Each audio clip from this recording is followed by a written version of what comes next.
Maplewood Heights was the kind of neighborhood where everything looked perfect. Rows of neatly trimmed lawns stretched as far as the eye could see, and flower beds burst with vibrant colors during springtime. It was a place where people took pride in their homes, and rules were followed without question. But for all its charm, there was one person who stood out like a sore thumb: Karen Thompson. Karen wasn't just another homeowner. She was the asterisk homeowner. She had lived in Maplewood Heights longer than most of her neighbors and considered herself the unofficial guardian of the community. Her role as head of the Homeowners Association, HOA, gave her even more authority, which she wielded with an iron fist. To Karen, every blade of grass mattered, every mailbox had to be aligned perfectly, and no one, not a single soul, was allowed to break the rules. She wasn't always this way. Years ago, when Karen first moved into the neighborhood, she was friendly enough. She brought homemade cookies to new families and attended block parties with enthusiasm. But over time, something changed. Maybe it was boredom. Maybe it was a desire for control. Whatever it was, Karen became obsessed with enforcing the HOA guidelines. And once she got her hands on the rulebook, there was no stopping her. Karen's reign began innocently enough. At first, it was small things: sending reminders about keeping garbage cans out of sight or politely asking someone to repaint their peeling fence. But soon, her demands grew stricter. No holiday decorations after January 1st? Check. Lawn ornaments limited to 3 per yard? Double check. Even the color of curtains visible through front windows became fair game. If Karen saw something she didn't like, you could bet your bottom dollar that a strongly worded letter would show up in your mailbox by the next morning. The neighbors tolerated Karen because they didn't want trouble. They rolled their eyes behind closed doors but rarely confronted her. Some even joked about her behavior, calling her "Hoy Karen" in private conversations. Still, no one dared cross her. After all, Karen wasn't shy about reporting violations to the HOA board, and fines added up quickly. A few unlucky souls learned the hard way what happened when you ignored her warnings. But nothing prepared the residents of Maplewood Heights for the chaos Karen would unleash when Alex Carter moved into the cul-de-sac. Alex was different from the other homeowners. He wasn't married, didn't have kids, and seemed content to live life on his own terms. The house he inherited from his late uncle was charming but needed work. Its paint was chipped, the gutters sagged slightly, and the backyard featured a large swimming pool that hadn't been used in years. The pool was cracked, filled with murky green water, and surrounded by weeds. It wasn't exactly picturesque, but Alex didn't mind. He planned to renovate eventually, just not right away. Karen, however, did not share Alex's laid-back attitude. From the moment he arrived, she zeroed in on the pool like a hawk spotting its prey. In her mind, it was an abomination, a blight on the otherwise pristine neighborhood. How dare Alex let such a mess sit untouched? Didn't he know how much it lowered property values? Every time she passed his house, the pool taunted her. It mocked her authority. It challenged her very existence. At first, Karen tried diplomacy. She left polite notes taped to Alex's front door, reminding him of the HOA's policy against unsightly outdoor features. When those went unanswered, she escalated to formal letters, complete with citations from the rulebook. She even knocked on his door one evening, hoping to appeal to his sense of responsibility. But Alex simply shrugged and said he'd get around to fixing it someday. Days turned into weeks, and weeks turned into months. The pool remained unchanged. Karen's frustration boiled over. She couldn't understand why Alex refused to cooperate. Didn't he care about being a good neighbor? Didn't he respect the community? As far as Karen was concerned, she had been patient. More than patient. Now, it was time to take action. What Karen failed to realize, however, was that patience and legality are two very different things. Her decision to step outside the boundaries of reason would soon lead her down a path she never anticipated, a path paved with cement and consequences. This version uses simple language while maintaining an engaging tone. Let me know if you'd like adjustments or further elaborations. Karen's obsession with Alex's pool only grew stronger as time went on. To her, it wasn't just a broken-down swimming pool. It was a symbol of everything wrong with the neighborhood. Every time she looked at it, she saw neglect, laziness, and a complete disregard for the rules that kept Maplewood Heights so perfect. In her mind, Alex was ruining everything she had worked so hard to protect. At first, Karen tried to handle things the right way. She sent him letter after letter, each one more urgent than the last. Dear Mr. Carter, one read. Your pool is in violation of HOA guidelines regarding outdoor maintenance. Please address this issue immediately. Another warned, failure to comply will result in further action. No matter how many notices she delivered, Alex didn't budge. He either ignored them or muttered vague promises about getting to it later. Karen's frustration reached its peak during the monthly HOA meeting. Sitting at the head of the table in her usual spot, she brought up the topic yet again. That pool is an eyesore, she exclaimed, slamming her palm on the table for emphasis. It's bringing down property values for everyone. We can't just sit here and do nothing. The other board members exchanged uneasy glances. They knew better than to argue with Karen when she got like this. Still, a few of them tried to reason with her. Maybe we should give him more time, suggested Linda, the treasurer. He's new here, and he inherited the house. Renovating takes money. Money? Karen snapped, narrowing her eyes. Excuses, you mean? If he cared about this neighborhood, he'd find the money. This isn't rocket science. It's common decency. Her outburst silenced the room. No one dared challenge her logic, even though some privately agreed with Linda. After all, they weren't the ones living with the cracked, alga-filled pool in their backyard. As far as they were concerned, it was Karen's problem now. Determined to force Alex into action, Karen decided to escalate her tactics. She began parking her car near his driveway whenever she left the house, making sure to peer disapprovingly at the pool as if silently willing it to disappear. She even started timing her morning walks so she could accidentally bump into him. Each encounter followed the same script. Polite greetings followed by thinly veiled threats. You know, she said one morning, clutching her reusable grocery bag, I've heard complaints from other neighbors about your pool. People are talking, Alex. Alex raised an eyebrow but kept walking. Oh yeah? What are they saying? They're saying it's ugly, Karen replied bluntly. And frankly, I agree. You really should think about fixing it, or filling it in. It's not that hard. Alex stopped mid-step and turned to face her. For a moment, he looked amused, almost entertained. You know what, Karen? Thanks for the advice. I'll get right on it. His tone dripped with sarcasm, but Karen missed it completely. Good, she said stiffly. I'm glad we understand each other. But understanding was the last thing between them.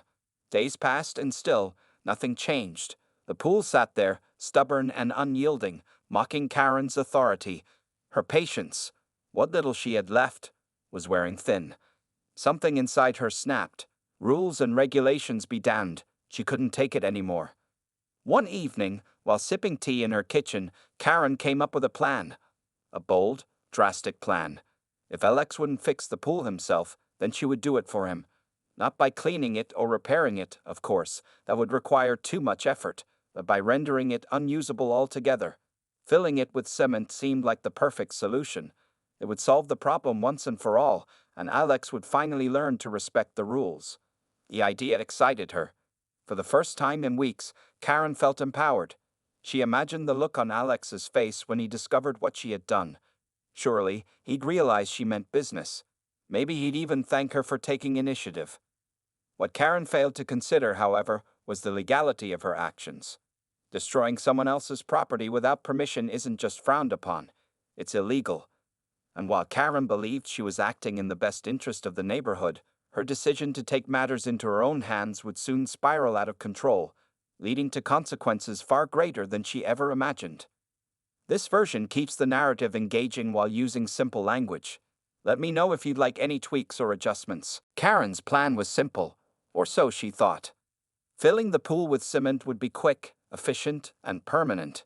It would solve the problem once and for all, and Alex would have no choice but to accept it. But Karen wasn't about to do the dirty work herself. No, she needed help, and she knew exactly who to call. The first person she reached out to was Mike, a local handyman who owed her a favor. Months earlier, Karen had caught him dumping old furniture in the neighborhood dumpster, a clear violation of HOA rules. Instead of reporting him, she let him off with a warning. Now, it was time to collect. Listen, Mike, Karen said over the phone, her voice low and urgent. I need your help tonight. It's important. Mike hesitated. He didn't trust Karen. No one really did, but he also didn't want to risk angering her. What kind of help? He asked cautiously. I'll explain everything when you get here, Karen replied. Just bring your truck and some tools. Oh, and don't tell anyone. This has to stay between us. Reluctantly, Mike agreed. That night, under the cover of darkness, he arrived at Karen's house along with another man named Joe, a friend of his who occasionally helped with odd jobs. Both men were confused when Karen led them to Alex's backyard instead of her own. What are we doing here? Mike asked, looking around nervously. The backyard was eerily quiet, lit only by the faint glow of a street lamp in the distance. You see that pool? Karen pointed toward the cracked, alga-filled basin. We're filling it with cement. Tonight. Mike's eyes widened in disbelief. Are you serious? You can't just fill someone's pool without asking. Karen waved a hand dismissively. Of course I can. Trust me, Alex will thank us later. Now, let's get to work before someone sees us. Neither man felt comfortable with the plan, but they didn't argue. Karen had a way of making people do what she wanted, even when it didn't feel right. Besides, they figured they could blame her if anything went wrong. With a heavy sigh, Mike and Joe got to work. They started by draining the remaining water from the pool, using buckets and hoses to empty it as quietly as possible. Once the basin was dry, they began mixing bags of concrete in Karen's borrowed wheelbarrow. The process was messy and slow, but Karen hovered over them like a drill sergeant, barking orders and checking her watch every few minutes. This needs to be done by sunrise, she reminded them. If anyone finds out, it'll ruin everything. As the hours ticked by, the pool slowly disappeared beneath layers of wet cement. By 4 a.m., the job was finally complete. What had once been an eyesore was now a solid block of gray stone, blending awkwardly with the rest of the backyard. Karen stood back and admired their handiwork, a smug smile spreading across her face. Perfect, she whispered to herself. Absolutely perfect. But her satisfaction was short-lived. As dawn approached, the first rays of sunlight revealed something Karen hadn't considered: evidence. Empty cement bags littered the ground, and tire tracks from Mike's truck were clearly visible in the soft dirt near the driveway. Even worse, a neighbor's security camera, mounted high on a nearby fence, had captured the entire scene. Unbeknownst to Karen, her midnight mission hadn't gone unnoticed, and while she believed she had solved the problem, she was about to discover that her actions had consequences far beyond anything she could have imagined. This version uses straightforward language while building tension and intrigue. Let me know if you'd like further refinements. The next morning, Alex Carter returned home after spending the weekend visiting friends out of town. He wasn't expecting anything unusual when he pulled into his driveway. His mind was still replaying the fun moments from the trip: good food, laughter, and a much-needed break from the stress of settling into his inherited house. But as soon as he stepped out of his car and glanced toward the backyard, his heart sank. Something was terribly wrong. The pool, a cracked, alga-filled mess that had been there for years, was gone. In its place stood a massive slab of gray cement, jutting awkwardly against the overgrown grass. At first, Alex thought he might be imagining things. Maybe fatigue was playing tricks on him. But no, it was real. Someone had filled his pool with concrete. What the? Alex muttered under his breath, walking closer to inspect the damage. The sight made his blood boil. Not only had someone destroyed his property, but they'd done it without permission. Who would do such a thing? And why? Fuming, Alex grabbed his phone and called the police. Within minutes, 2 officers arrived at his doorstep. They listened intently as Alex explained what he had found, their expressions growing more serious with each passing moment. One officer took notes while the other surveyed the backyard, carefully examining the cement slab and the surrounding area. Do you have any idea who might have done this? The older officer asked, scratching his chin thoughtfully. Alex shook his head. No clue. I've been away since Friday, so whoever did it must have struck over the weekend. The officer nodded and turned his attention to the pile of empty cement bags lying nearby. Looks like they used quite a bit of material, he observed. This wasn't a spur-of-the-moment decision. Whoever did this planned it. As the investigation unfolded, word of the mysterious vandalism spread through the neighborhood like wildfire. Neighbors peeked out of their windows or gathered in small groups to whisper about the incident. Some were shocked. Others couldn't help but chuckle at the absurdity of it all. After all, everyone knew how much Karen hated that pool. Was it really a coincidence that it disappeared right under her nose?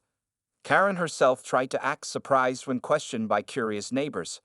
"Oh dear, how terrible," she exclaimed during a brief chat with Linda, the HOA treasurer. "I hope they catch whoever's responsible. Such a shame." But deep down, Karen struggled to keep her composure. She hadn't expected the news to travel so fast, or for people to start pointing fingers so quickly. By midday, rumors were flying left and right. One neighbor claimed to have seen unfamiliar trucks parked near Alex's house late at night.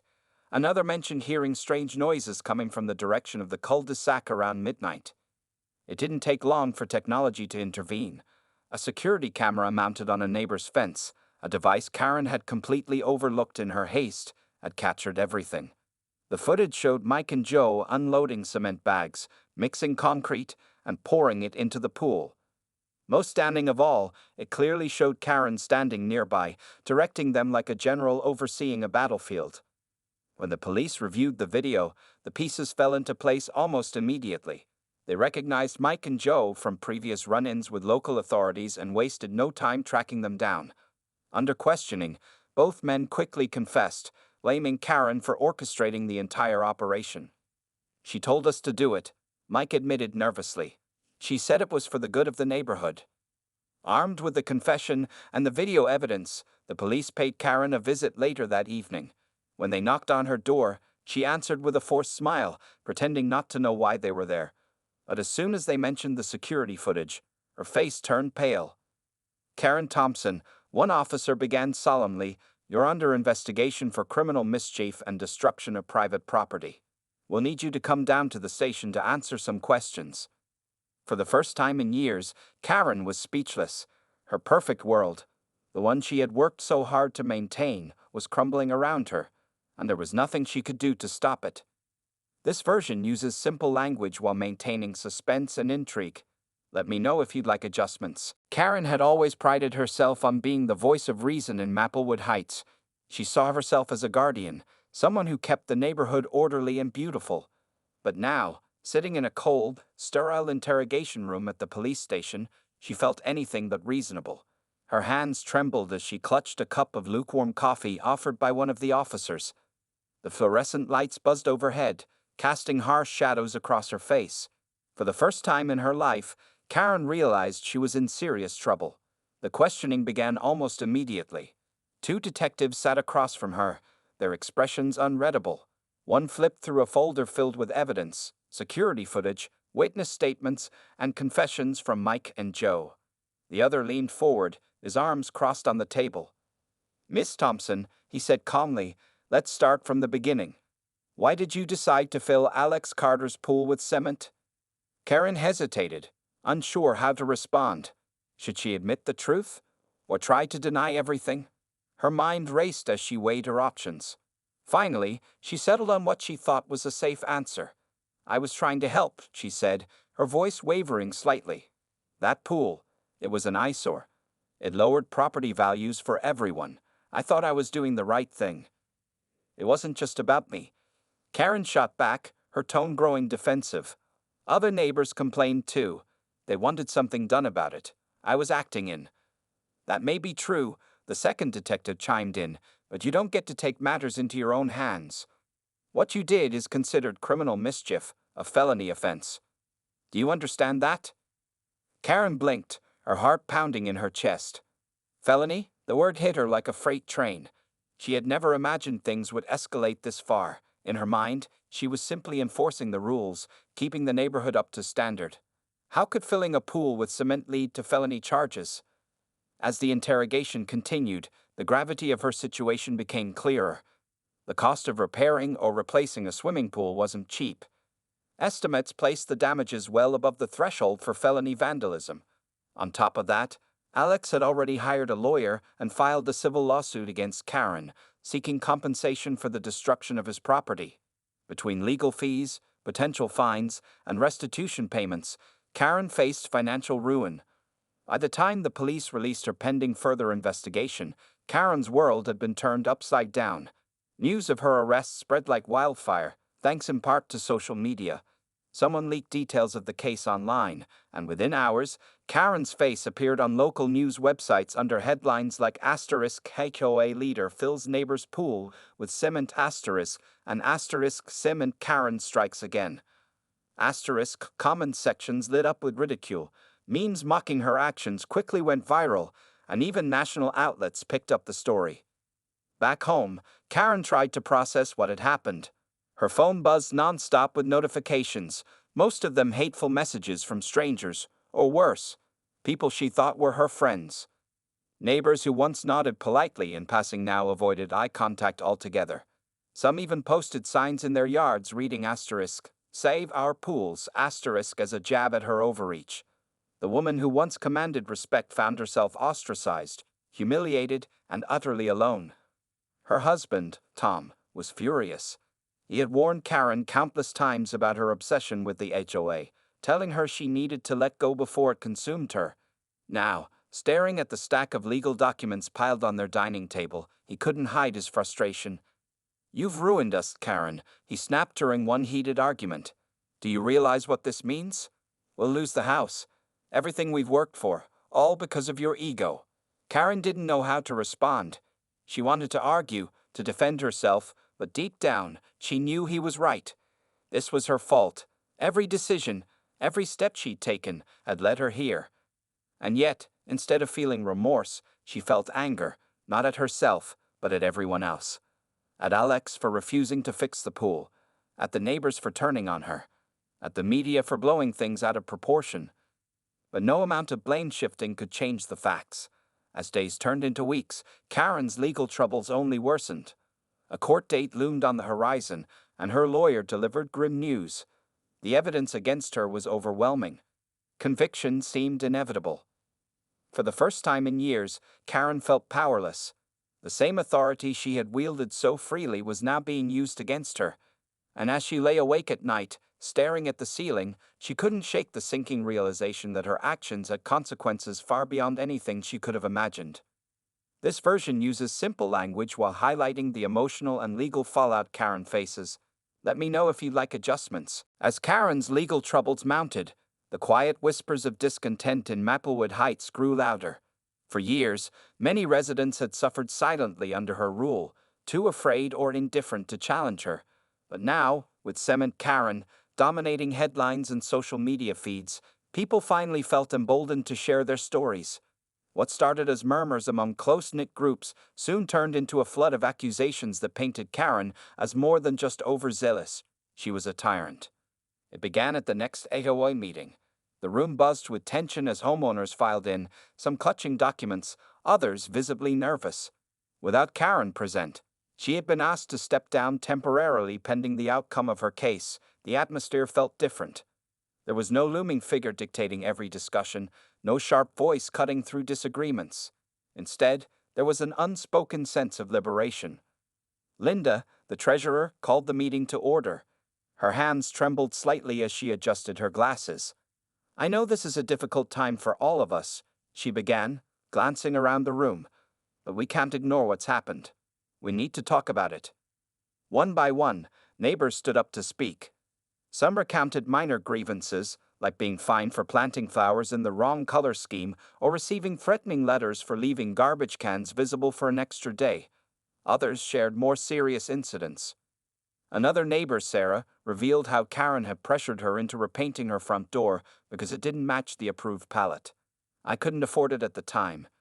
Each story added another layer to the portrait of Karen as someone who cared less about the community and more about exerting control. Even those who hadn't directly clashed with her admitted feeling intimidated by her presence. "You always felt like you were walking on eggshells," one man confessed. "Like if you stepped out of line, she'd make your life hell." The testimonies weren't limited to the HOA meetings. Local news outlets picked up on the growing backlash, interviewing residents and airing their complaints. One particularly damning segment featured footage of Karen berating a neighbor over a misplaced garden gnome. The video went viral, further tarnishing her reputation. Comments poured in from across the country, with viewers calling her everything from power-hungry to a menace. Even Alex Carter, the homeowner whose pool had sparked the entire debacle, weighed in. During a brief interview outside his house, he expressed frustration not only with Karen but also with the system that allowed her to act unchecked. "This isn't just about me or my pool," he said firmly. "It's about accountability. Someone needs to stand up and say enough is enough." For Karen, hearing these stories was unbearable. She spent hours glued to her computer screen, scrolling through articles and comment sections, searching for any shred of support. But the internet offered none.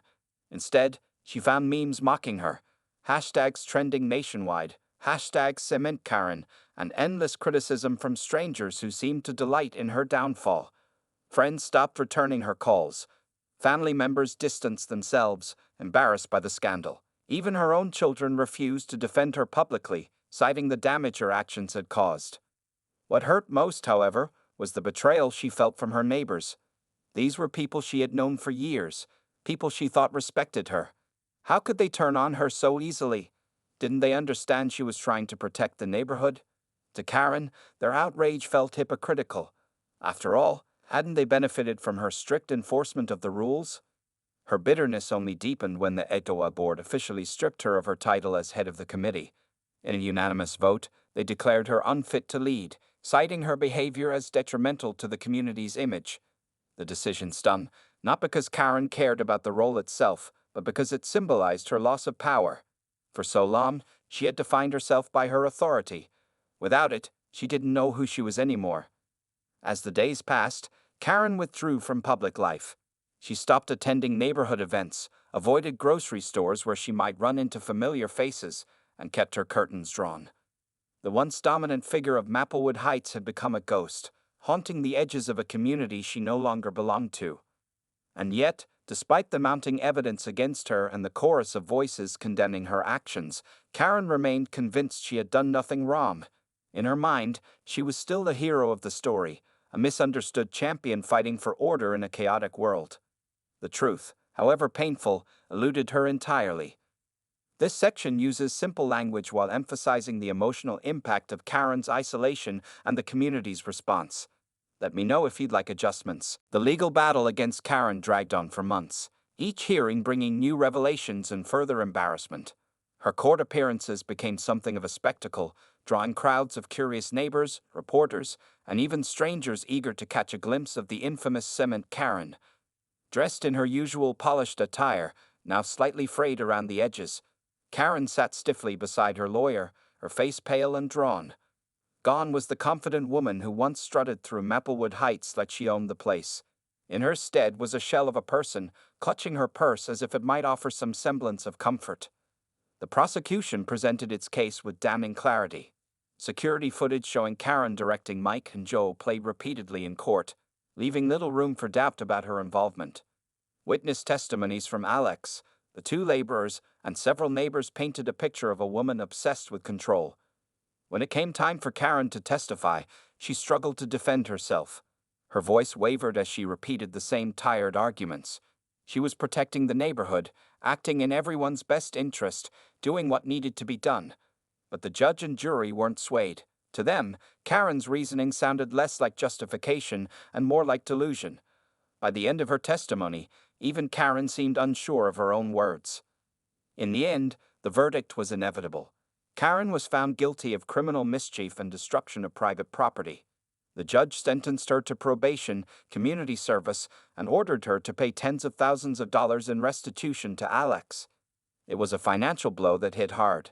Between legal fees, fines, and the cost of repairing Alex's pool, or rather, demolishing the cement slab and restoring the yard, Karen's savings were wiped out. Selling her home became the only viable option. But losing her house wasn't the worst part. As Karen packed up her belongings, she couldn't help but notice the emptiness around her. Friends had stopped calling long ago, and family gatherings now conveniently excluded her.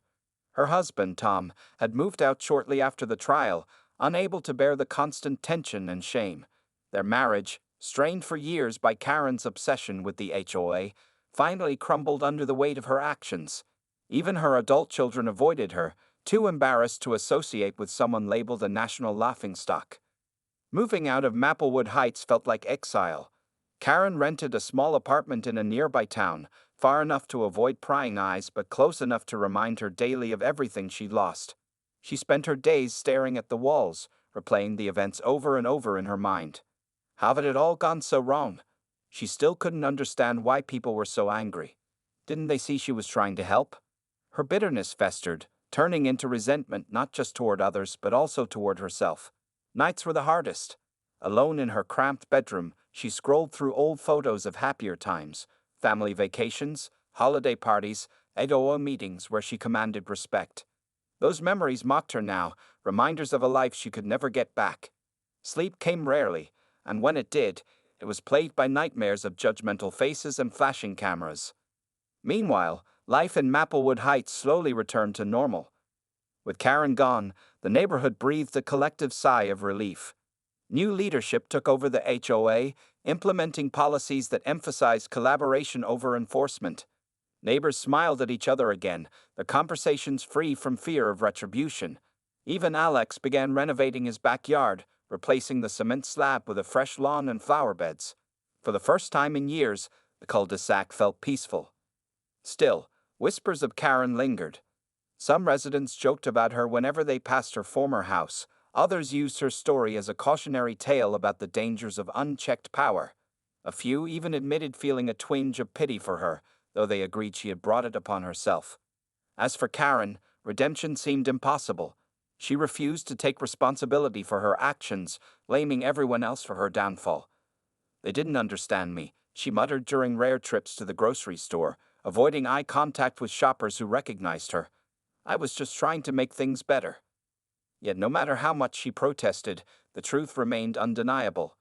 Karen's quest for perfection had destroyed not only Alex's pool, but also her reputation, relationships, and sense of self.